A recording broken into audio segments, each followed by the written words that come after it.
ঘটনাটা কোন একটু রাত্রেবেলা সকালবেলা বিকাশে ফাটা পাইছে একটা বাইক গেছে সে ফাটা তো সব পেয়ে গেছে দোকানের ভিতরে।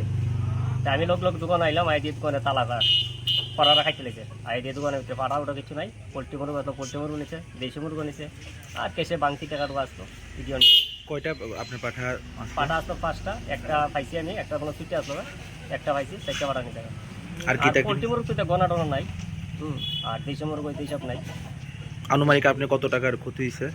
35-40 হাজার টাকা। পুলিশে জানাইছেন নি? না, পুলিশ কোনো জানাইছি না, জানাম ওখানে ফোন করে জানাইছি। কি মনে করতেছেন কারা করতে পারে এরকম?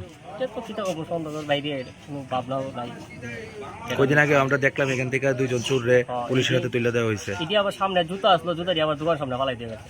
জুতারি আসলো ওই দিকে, আমরা কালী আড্ডা জুতারি এদিকে আবার দোকান সামনে ফালাই না। আপনার নামটা? আমার নাম জয়ন্ত। আপনার দোকানের নাম? শুভ মিট সেন্টার। কোন জায়গাতে? দুর্গানগর কালীবাড়ি।